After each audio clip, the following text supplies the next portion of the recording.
अकोला महानगरपालिकेत सत्ता स्थापनेसाठी सुरू असलेली चढाओढ आता वेगळ्याच वळणावर येऊन पोचली आहे. या महानगरपालिकेत खरं तर भाजप हा सगळ्यात मोठा पक्ष आहे, पण भाजपला इथे बहुमत नाहीये.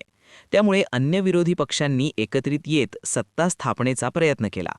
भाजपला सत्तेपासून दूर ठेवण्यासाठी काँग्रेस, दोन्ही राष्ट्रवादी काँग्रेस, MIM आणि वंचित बहुजन आघाडी एकत्र आले होते. त्यांचे नेतृत्व वंचितचे प्रकाश आंबेडकर करत होते. आता ही विरोधी आघाडी अकोल्यामध्ये भाजपचा गेम करणार, आकड्यांच्या जुळवाजुळीत प्रकाश आंबेडकर वरचढ ठरणार असं चित्र दिसत होतं. पण आता मात्र भाजपनंच आंबेडकरांचा खेळ उलटवलेला असून अकोल्यात सत्तेचं गणित जुळवून आणलंय. भाजपनं मित्रपक्षांच्या मदतीनं शहर सुधारी आघाडी स्थापन करत सत्ता स्थापनेसाठी दावा केलाय. महत्त्वाचं म्हणजे इथं शरद पवारांची राष्ट्रवादी काँग्रेस भाजपसोबत एकत्रित आलीये. पण अकोल्यामध्ये आता नेमकं काय घडलं? प्रकाश आंबेडकर यांनी भाजपला बाजूला करून सत्ता स्थापनेचा प्रयत्न कसा केलेला आणि याला भाजपनं काउंटर कसं केलं? अकोल्यात आता कोणाचा महापौर बसणार पाहूया त्या व्हिडिओतनं. अकोला महानगरपालिकेत एकूण जागा या 80 इतक्यात. बहुमताचा जादुई आकडा हा 41 आहे. त्यापैकी आता भाजपनं यंदाच्या निवडणुकीत सगळ्यात जास्त 38 जागा जिंकल्या. त्यानंतर काँग्रेसनं 21, उद्धव ठाकरे यांच्या शिवसेनेनं 6, वंचित बहुजन आघाडीनं 5, MIMनं 3, शरद पवारांच्या राष्ट्रवादीनं 3, एकनाथ शिंदेंच्या शिवसेनेनं 1, अजितदादांच्या राष्ट्रवादीनं 1 आणि अपक्षांनी 2 जागा जिंकल्या. इथे राज्यात सत्तेत असलेल्या महायुतीतले भाजप, शिंदेंची शिवसेना आणि अजित पवारांची राष्ट्रवादी एकत्रित येऊनही आकडा 40 पर्यंतच पोचत होता. त्यांना बहुमतासाठी 1 नगरसेवक कमी पडत होता. त्यामुळे भाजपला सत्ता स्थापनेसाठी अन्य पक्षांना सोबत घेणं गरजेचं ठरलं. यासाठी भाजपनं ठाकरेंच्या शिवसेनेशी पडद्यामागे चर्चा सुरू केल्याच्या बातम्या आलेल्या. इथं भाजप आणि ठाकरेंची शिवसेना एकत्र येऊन सत्ता स्थापन करणार असं बोललं जात होतं. पण ठाकरे गटानं भाजपकडे उपमहापौर पद मागितलं, जे भाजपला द्यायचं नव्हतं.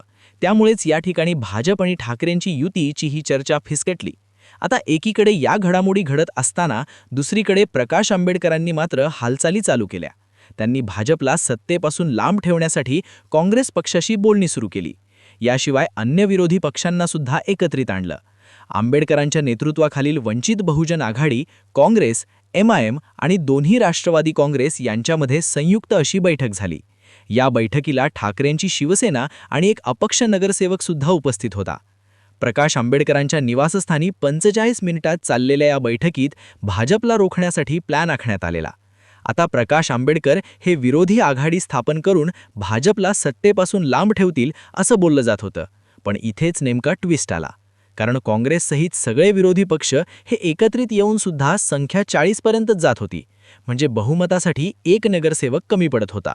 त्यामुळे विरोधी आघाडीतले शिंदेंची शिवसेना किंवा अजित पवारांच्या राष्ट्रवादीच्या एका नगरसेवकाची आवश्यकता होती. त्यामुळे या दोन्ही पक्षांचे नगरसेवक किंगमेकर ठरले होते. आता इथं भाजपनं 44 नगरसेवकांसहित सत्ता स्थापनेचा दावा करून प्रकाश आंबेडकरांना शह कसा दिलाय ते बघूयात. तर झालं असं की 2 दिवसांपूर्वी आंबेडकरांच्या निवासस्थानी काँग्रेस, दोन्ही राष्ट्रवादी, ठाकरेंची शिवसेना, वंचित बहुजन आघाडी आणि अपक्षांची संयुक्त बैठक झाली. या बैठकीनंतर त्याच रात्री पुन्हा या सगळ्या पक्षांच्या नेत्यांची एक डिनर पार्टी झाली. या डिनर पार्टीतही त्यांच्यात एकत्रित येऊन सत्ता स्थापनेबाबत चर्चा झाली. यावेळी काँग्रेसनं 21 नगरसेवक असून सुद्धा आम्हाला कुठलंही पद नको अशी निर्णायक भूमिका घेतली. भाजपला रोखणं हेच आमचं मुख्य उद्दिष्ट असल्याचं काँग्रेसनं स्पष्ट केलं. पण दुसरीकडे वंचित बहुजन आघाडी, ठाकरेंची सेना आणि शरद पवारांची राष्ट्रवादी यांच्यात मात्र पदवाटपावरून एकमत झालं नाही. त्यामुळे ही आघाडी फक्त चर्चेपुरतीच मर्यादित राहिली. या डिनर पार्टीला शरद पवारांचे जे 3 नगरसेवक उपस्थित होते ते आता भाजपसोबत हातमिळवणी करून शहर सुधार आघाडीत सामील झालेले आहेत. अशा प्रकारे प्रकाश आंबेडकरांना शह देत भाजपचे 38, शरद पवारांच्या राष्ट्रवादीचे 3, शिंदेच्या शिवसेनेचा 1, अजितदादांचा 1 आणि अपक्ष 1 असे 44 नगरसेवक एकत्र आलेले आहेत. या गटाची नोंदणी शुक्रवारी संध्याकाळी अमरावतीतल्या विभागीय आयुक्त कार्यालयात करण्यात आल्याची माहिती आहे. त्यामुळे आता अकोला महानगरपालिकेत भाजपची सत्ता येणार हे निश्चित झालेलं असून प्रकाश आंबेडकरांचा डाव उधळला गेल्याचं दिसतंय. खरं तर कुठल्याही एका पक्षाला बहुमत न मिळाल्यामुळे अकोला महानगरपालिकेत सत्ता कोण स्थापन करणार याकडे अख्ख्या महाराष्ट्राचं लक्ष लागलं होतं. सुरुवातीला तर भाजप आणि MIM एकत्र येणार अशाही चर्चा झाल्या. कारण या दोन पक्षांनी अकोट नगर परिषदेत तसा प्रयोग करून पाहिला होता. पण दोन्ही पक्षांच्या वरिष्ठ नेतृत्वाकडनं याला विरोध झाल्यानं हा प्रयोग थांबवण्यात आला. त्यानंतर भाजप आणि ठाकरेंची शिवसेना एकत्र येण्याबाबत सुद्धा बोलणी झाली, पण पदवाटपावरही बोलणी फिसकटल्याचं पाहायला मिळालं. त्यानंतर अखेर प्रकाश आंबेडकरांनी भाजप विरोधी पक्षांना एकत्रित आणण्याचा प्रयत्न केला, पण तो प्रयोगसुद्धा काही यशस्वी झाला नाही.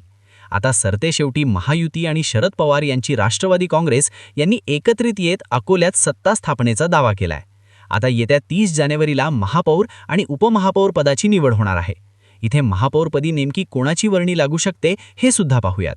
यावेळी अकोला महानगरपालिकेचं महापौरपद ओबीसी प्रवर्गाच्या महिलेसाठी राखीव आहे. त्यामुळे आता भाजपकडनं युवा महिला कार्ड खेळलं जाण्याची चर्चा आहे.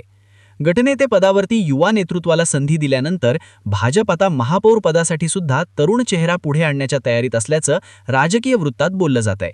भाजपनं गटनेतेपदी भारतीय जनता युवा मोर्चाचे अकोला महानगर अध्यक्ष पवन मलहल्ले यांची निवड केली आहे.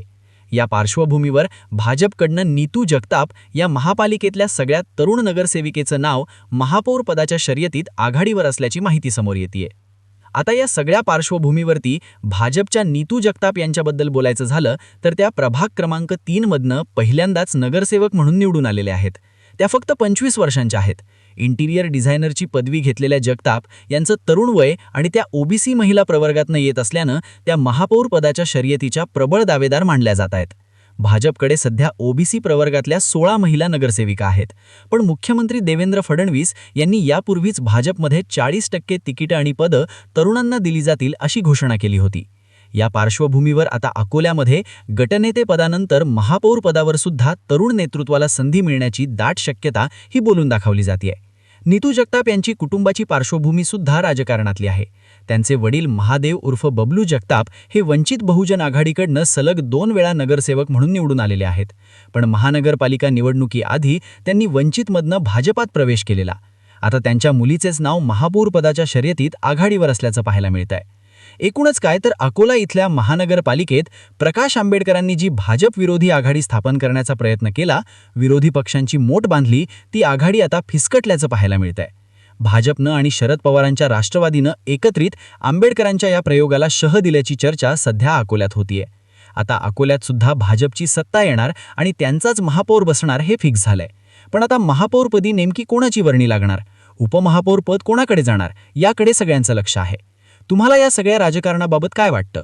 प्रकाश आंबेडकरांचा प्रयोग काय यशस्वी झाला नाही, याबद्दलची तुमची मतं आणि प्रतिक्रिया कमेंट बॉक्समध्ये लिहून कळवा. आणि अशाच माहितीपूर्ण व्हिडिओंसाठी गर्जना मराठी या YouTube चॅनलला सबस्क्राईब करा.